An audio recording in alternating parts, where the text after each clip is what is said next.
নির্বাচনের পথে কেউ বাধা দিলে জনগণ রুখে দেবে বলছে বিএনপি। ইসির রোডম্যাপে নির্বাচনের দিনক্ষণ স্পষ্ট করার আহ্বান। জনগণের ক্ষমতায়নে গণপরিষদ নির্বাচনের দাবি এনসিপির। জাতীয় নির্বাচনে যেন ফ্যাসিবাদী কাঠামো পুনর্বাসন না হয় সতর্ক থাকার আহ্বান। পিআর পদ্ধতিতে নির্বাচন চায় জনগণ বলছে জামায়াত। লেভেল প্লেইং ফিল্ড থাকলে ভোটে অংশ নেওয়ার ঘোষণা জাতীয় পার্টি একাংশের। পাহাড়ে বেড়ে চলেছে চাঁদাবাজি। টাকার অঙ্কে বছরে প্রায় 700 কোটি। 4টি সংগঠনের অভ্যন্তরীণ কোন্দলে 1 বছরে নিহত 45 জন।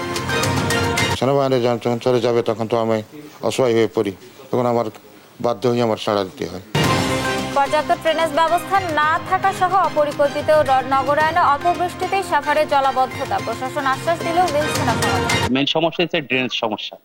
এই যে 2 বছর আগে ড্রেন করছে, এই ড্রেনের প্রত্যেকটা স্ল্যাব ভাঙ্গিয়া পড়ে যেতে, গাড়ি পর্যন্ত পড়ে যায়। রাস্তায় পড়ে যেতেছি, এই ডেইলি 3-4 জন করে আত্মা ভাঙ্গে। চিকিৎসক সংকটে খুঁড়িয়ে চলছে বান্দরবানের নাইখংছড়ি স্বাস্থ্য কমপ্লেক্স। মেলে না প্রয়োজনীয় ওষুধ, রোগ নির্ণয়ে নেই পর্যাপ্ত সুযোগ সুবিধা। এবং ট্রাম্প পুতিন বৈঠক নিয়ে বিশ্বজুড়ে নানা প্রতিক্রিয়া। রাশিয়ার বিজয় দেখছে কেউ কেউ। শান্তি প্রতিষ্ঠায় আশাবাদী ভারত, যুক্তরাজ্য সহ অনেক দেশ। দেখছিলেন সংবাদ শিরোনাম। সংবাদ সকালে সাথে আছি আমি আফ্রোদিতি মোশাররফ পার্বণ। এবার বিস্তারিত। নির্বাচনের পথে যারাই বাধা দিবে জনগণ তাদের বিরুদ্ধে রুখে দাঁড়াবে বলে মন্তব্য করেছেন বিএনপির স্থায়ী কমিটির সদস্য সালাউদ্দিন আহমেদ। ফ্যাসিবাদ বিরোধী শক্তিকে জাতীয় শক্তিতে পরিণত করার তাগিদও দিয়েছেন তিনি। এদিকে রোডম্যাপ ঘোষণা করে নির্বাচনের দিনক্ষণের বিষয়টি ইসি স্পষ্ট করবে এমন প্রত্যাশা দলটির স্থায়ী কমিটির আরেক সদস্য ডক্টর আব্দুল মঈন খানের। সাইফুল রিপনের প্রতিবেদন। বিএনপি চেয়ারপারসন খালেদা জিয়ার 81তম জন্মদিন উপলক্ষে নয়াপল্টনে দলের কেন্দ্রীয় কার্যালয়ের নিচতলায় তার সুস্থতা ও দীর্ঘায়ু কামনায় দোয়া মাহফিলের আয়োজন করে জাতীয়তাবাদী যুবদল। পতিত আওয়ামী লীগ সরকার খালেদা জিয়াকে কারাবন্দী রেখে মেরে ফেলার চেষ্টা করলেও তিনি কারো সাথে আপোষ করেনি উল্লেখ করে নেতারা বলেন, যে কোনো ষড়যন্ত্র ঐক্যবদ্ধভাবে মোকাবেলা করতে হবে। নির্বাচনকে বানচাল করার জন্য আমাদের দেশের কয়েকটি রাজনৈতিক দল মিলে আন্তর্জাতিকভাবে আজকে নতুন করে চক্রান্ত করছে, ষড়যন্ত্র করছে। নির্বাচনকে যারা বাধাগ্রস্তের চেষ্টা করছে তাদের উদ্দেশ্যে হুঁশিয়ারি দেন বিএনপির স্থায়ী কমিটির সদস্য সালাউদ্দিন আহমদ। বাংলাদেশের মানুষ গণতন্ত্রের জন্য, ভোটাধিকার প্রয়োগের জন্য তারা সংকল্পবদ্ধ।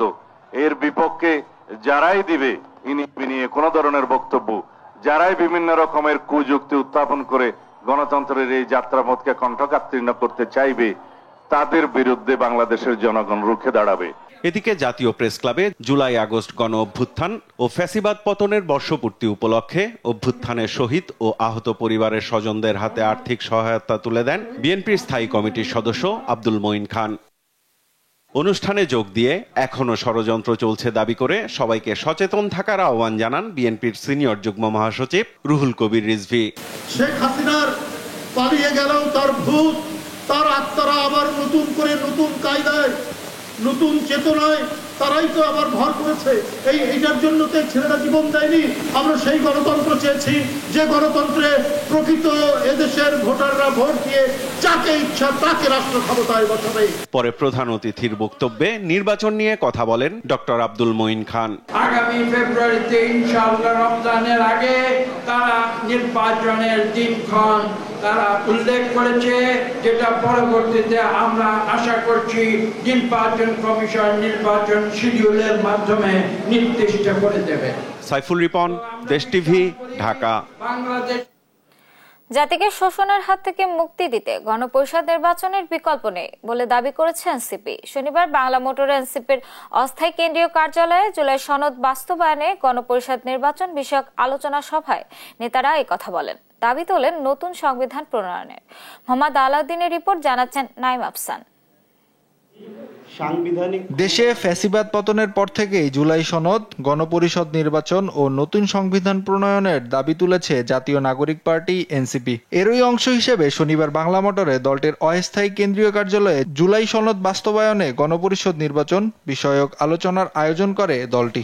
সংবিধানের মৌলিক সংস্কারের প্রস্তাব। এ সময় ৭২-এর সংবিধান জনগণকে শোষণের সংবিধান উল্লেখ করে বক্তারা বলেন, জনগণের ক্ষমতার প্রতিফলন ঘটাতে নতুন সংবিধান প্রণয়ন করতে হবে।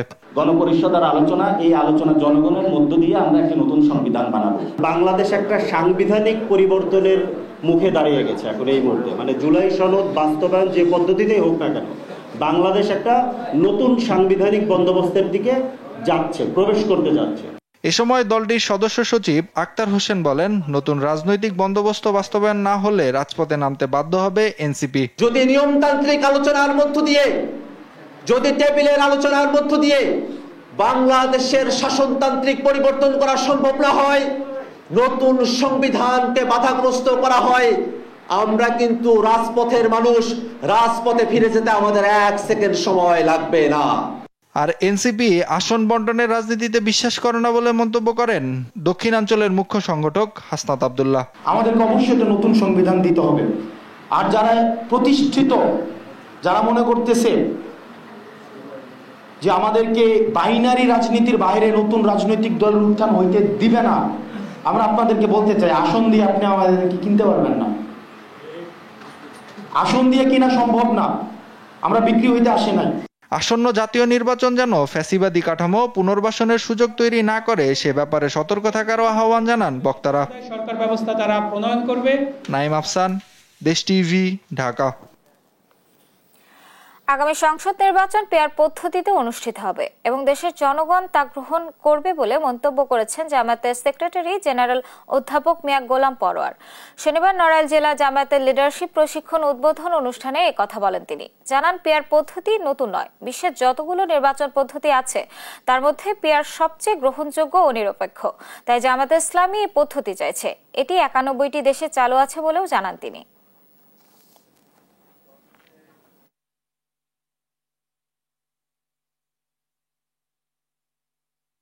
পিআর পদ্ধতি বাংলাদেশ জামাত ইসলামীর সাবেক আমির অধ্যাপক গোলাম আজম রাহিমাহুল্লাহ জামাত ইসলামীর কেন্দ্রীয় মজলিসে শোরা জেলা আমিরদের সম্মেলনে দেশের রাজনৈতিক নির্বাচন পরিস্থিতি নিরপেক্ষ করার ব্যাপারে যতগুলো পদ্ধতি পন্থা নিয়ে উনি বলতেন, তার মধ্যে কেয়ারটেকার সরকার একটা ছিল, এটা ওনারই উদ্ভাবন।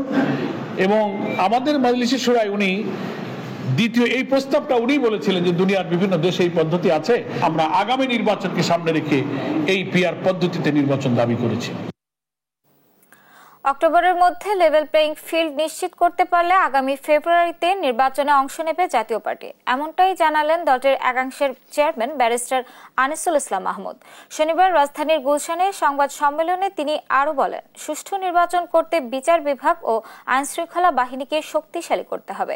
এ সময় গণমাধ্যমের স্বাধীনতা নিশ্চিতের মাধ্যমে গণতন্ত্রকে শক্তিশালী করার কথাও জানান আনিসুল ইসলাম মাহমুদ। আর জাতীয় পার্টির সাবেক পরিস্থিতি নিয়ে দলের সাবেক মহাসচিব মুজিবুল হক চুন্নু বলেন, গণতন্ত্র অনুযায়ী নতুন কাউন্সিল হয়েছে, তাই বেআইনিভাবে দলটির পার্টি অফিস ব্যবহার করায় জিএম কাদেরকে দ্রুতই লিগ্যাল নোটিশ দেওয়া হবে।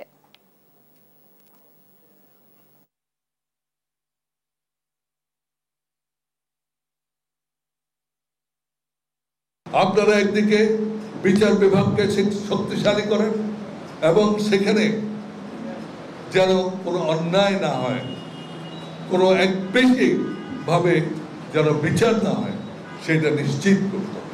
মিডিয়া শক্তিশালী না হলে এই দেশে গণতন্ত্র প্রতিষ্ঠিত কোনোদিন হবে না।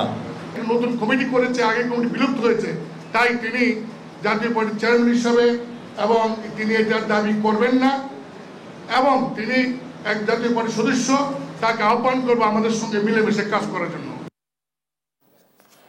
জনগণ নির্বাচনমুখী হলে কেউ ঠেকাতে পারবে না বলে মন্তব্য করেছেন স্বরাষ্ট্র উপদেষ্টা জাহাঙ্গীর আলম চৌধুরী। শনিবার সকালে রাজধানীর মোহাম্মদপুর কৃষি মার্কেট পরিদর্শন শেষে এ মন্তব্য করেন তিনি।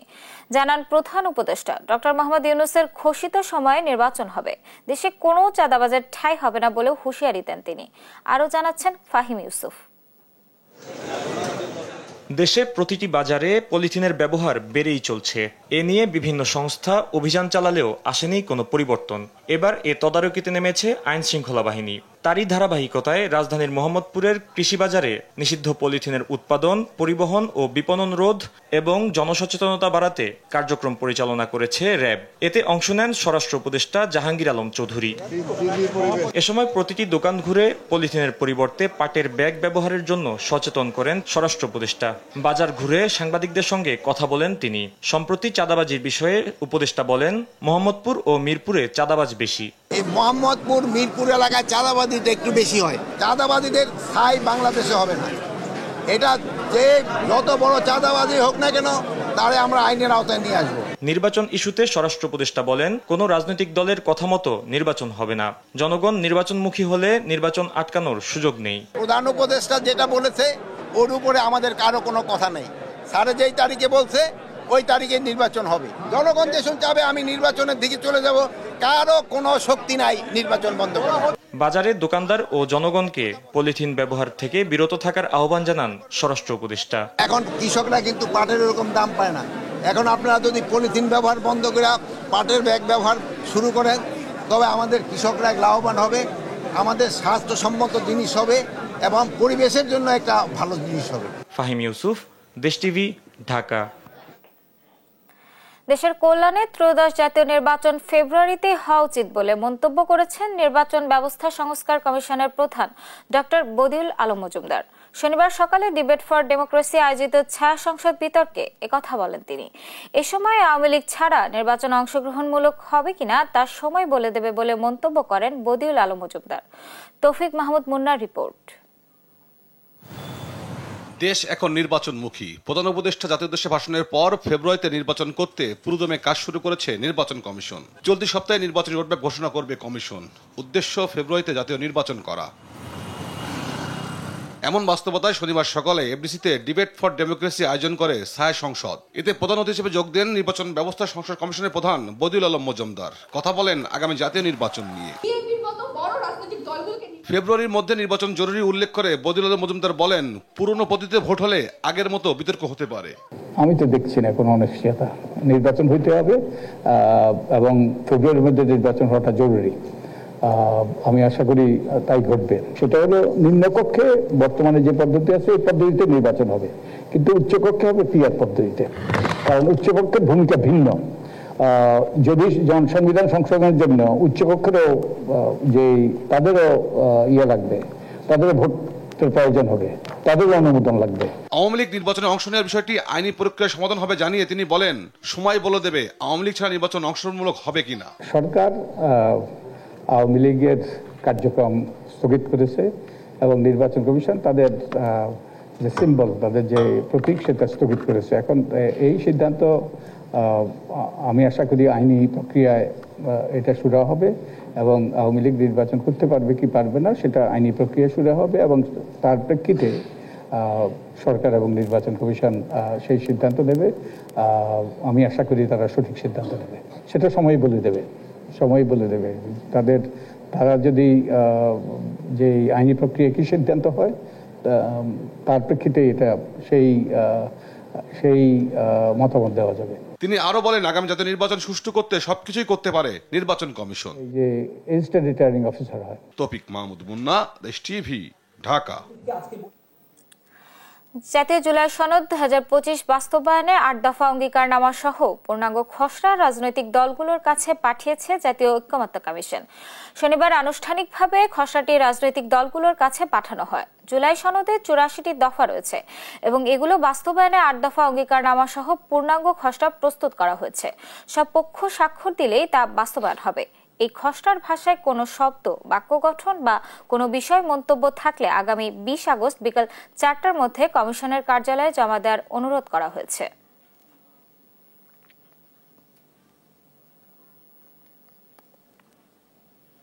সংস্কৃতি উপদেষ্টা মোস্তফা সরোয়ার ফারুকের শারীরিক অবস্থা শঙ্কামুক্ত বলে জানিয়েছেন স্বাস্থ্য অধিদপ্তরের মহাপরিচালক অধ্যাপক ডক্টর মোহাম্মদ আবু জাফর। শনিবার মধ্যরাতে রাজধানীর পান্থপথে স্কয়ার হাসপাতালের সামনে সাংবাদিকদের একথা জানান তিনি। কক্সবাজারে সরকারি সফরে গিয়ে অসুস্থ হয়ে পড়ায় সংস্কৃতি বিষয়ক উপদেষ্টা মোস্তফা সরোয়ার ফারুকীকে এয়ার অ্যাম্বুলেন্স যোগে ঢাকায় নিয়ে আসা হয়। পরে হাসপাতালটির জরুরি বিভাগে তাকে চিকিৎসা দেওয়া হয়। প্রাথমিকভাবে কিছু পরীক্ষা নিরীক্ষা পরীক্ষায় ভালো রিপোর্ট এসেছে বলে জানান স্বাস্থ্যের ডিজি। বর্তমানে তিনি হাসপাতালে ভর্তি রয়েছেন। উপদেষ্টা ফারুকের সর্বশেষ অবস্থা জানিয়ে তার স্ত্রী ও অভিনেত্রী নুসরাত ইমরোজ তিশা নিজের ভেরিফাইড ফেসবুক অ্যাকাউন্টে লিখেছেন, চিকিৎসকরা জানিয়েছেন আপাতত তিনি আশঙ্কামুক্ত।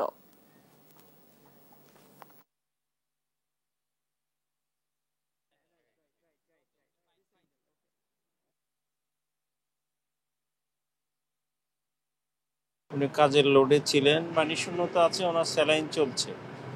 অন্য ইনভেস্টিগেশন ওনারা পাঠিয়েছেন, ইসিজি করা হয়েছে, তার হার্টের কোনো সমস্যা নাই। আশা করছি যে ইনশাল্লাহ উনি খুব দ্রুত আরোগ্য লাভ করবেন এবং খুব গুরুতর কোনো কিছু হয়েছে এটা প্রাথমিক পর্যায়ে ডাক্তাররা যা দেখেছেন, আমরা যেটা দেখলাম তাতে আমরা আশা করছি যে উনি শঙ্কামুক্ত ইনশাল্লাহ।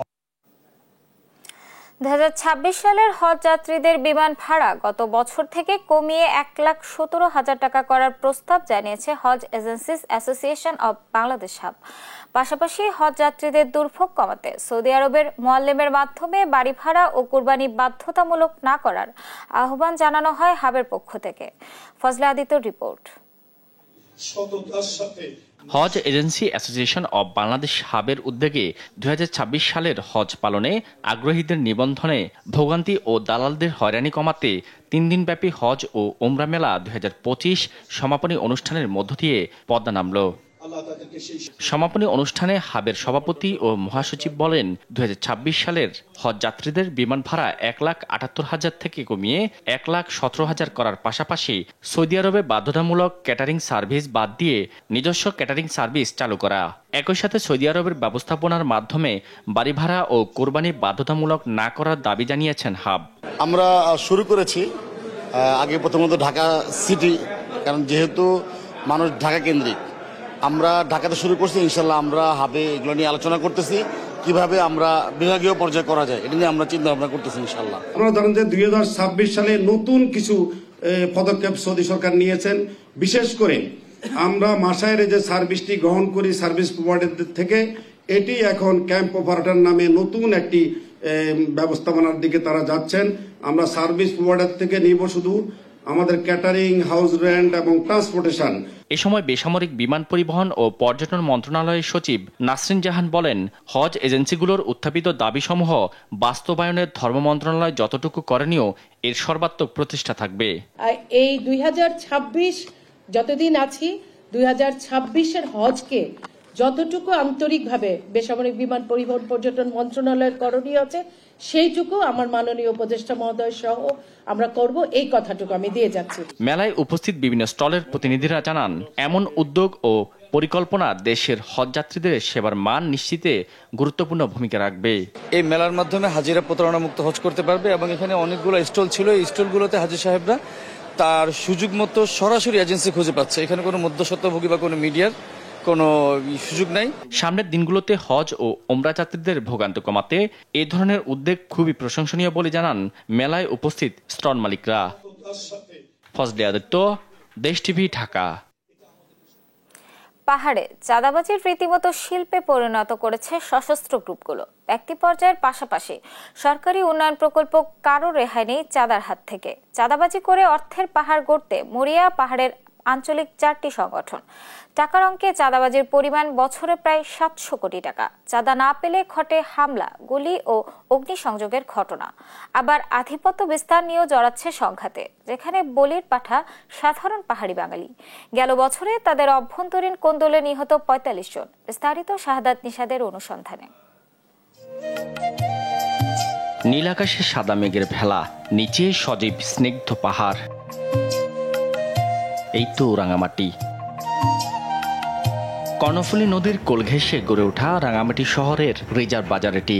লঞ্চঘাট আর বাজার প্রতিদিনের কাকঢাকা ভোর স্থানীয়দের জন্য মোটেও প্রশান্তির নয়। এখানকার সকালটাই শুরু হয় চাঁদা দিয়ে, কাউকে দৈনিক ভিত্তিতে, আবার কাউকে দিতে হয় মাসিক চুক্তিতে। বড় ব্যবসায়ীদের চুক্তি বাৎসরিক হারে। শহরের সিএনজি অটোরিকশা চালকদেরও রাস্তায় চলতে দিতে হয় চাঁদা। পাহাড়ি এলাকায় যাতায়াতে মাসে গুনতে হয় 1,200 টাকা। টোকেন না থাকলে গাড়ি আটকে রেখে 10 থেকে 15,000 টাকা জরিমানা আদায় করা হয়। আমাদের চাঁদা না দিলে হয়তো দেখা যায় অনেক সময় ড্রাইভারদেরকে নিয়ে গিয়ে মারধর করে।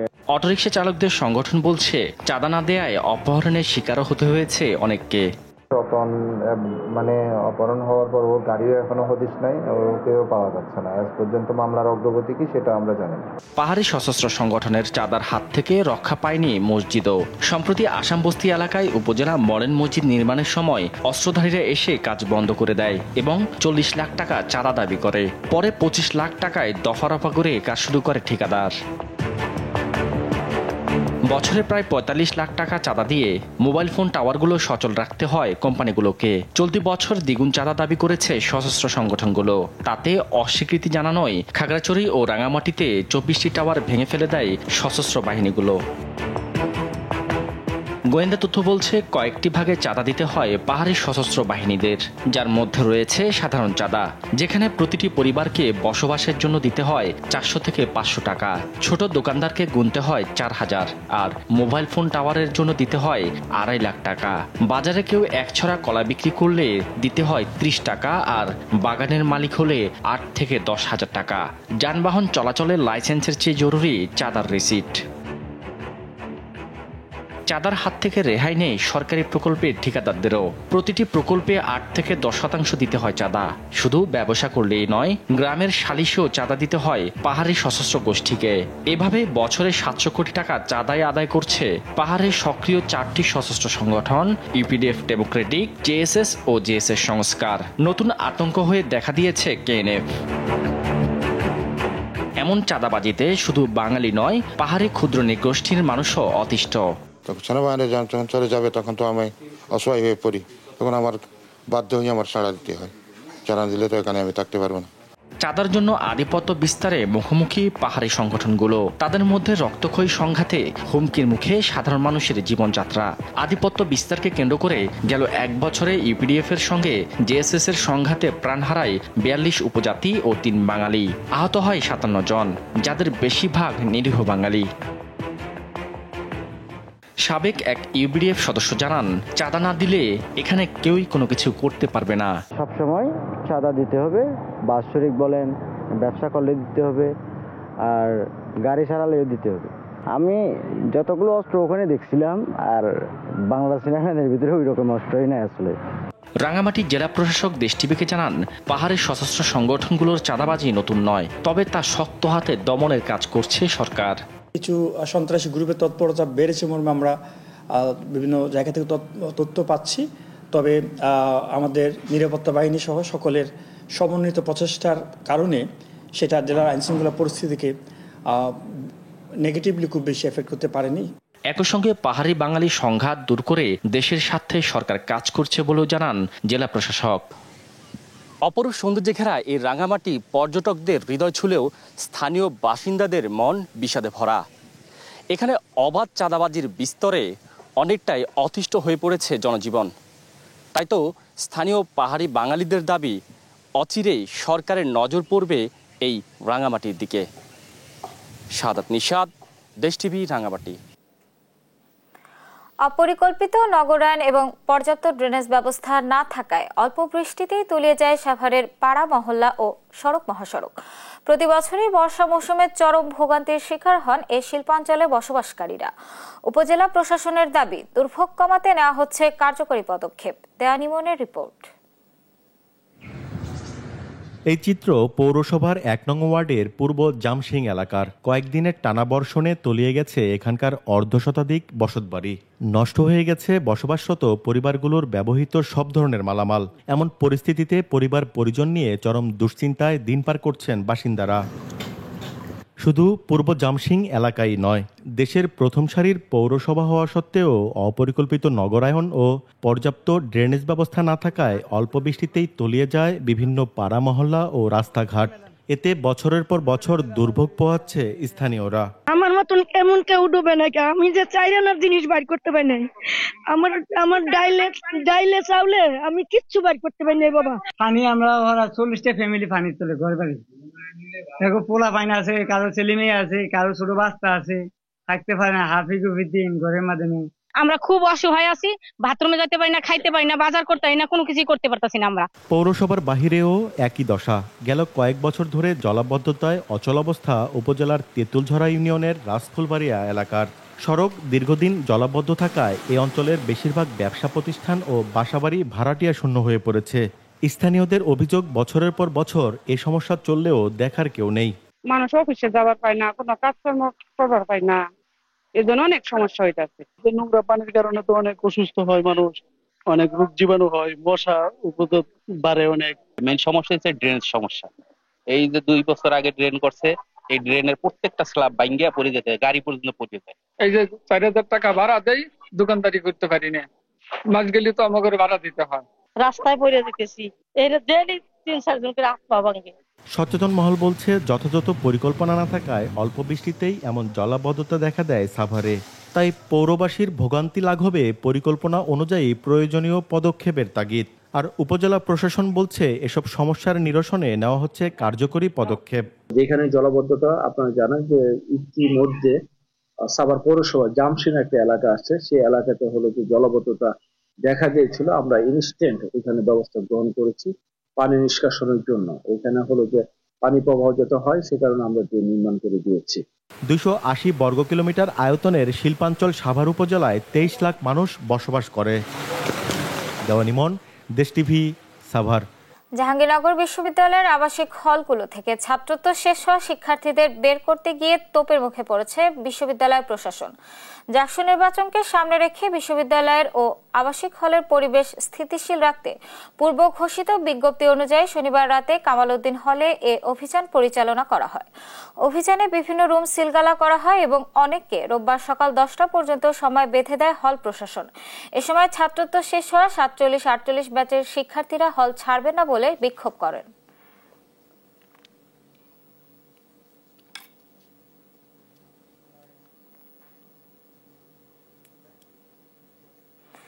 চিকিৎসক সংকটে খুঁড়িয়ে চলছে বান্দরবানের সীমান্তবর্তী নাইক্ষ্যংছড়ি স্বাস্থ্য কমপ্লেক্স। প্রয়োজনীয় ওষুধ ও রোগ নির্ণয়ের পরীক্ষা নিরীক্ষাও মেলে না।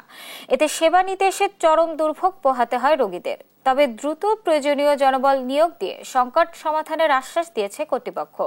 সহকর্মী আব্দুল বাশার নয়নের রিপোর্ট, জানাচ্ছেন ফজলে আদিত্য।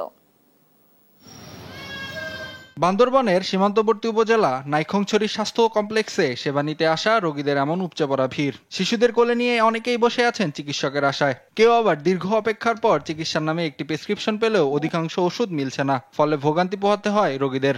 ওষুধও নদে অল্প করে 2-3 ওষুধ দেয়, আগে বেগি বাইরে তো কিনি বলা লেখি দিই, আর তো টিয়া হচ্ছে না, যারা কিনিয়ে হয় না, আর বেশি বাইরে থেকে কিনতে হয়ে যায় ওষুধ, জানি ওষুধ না দে।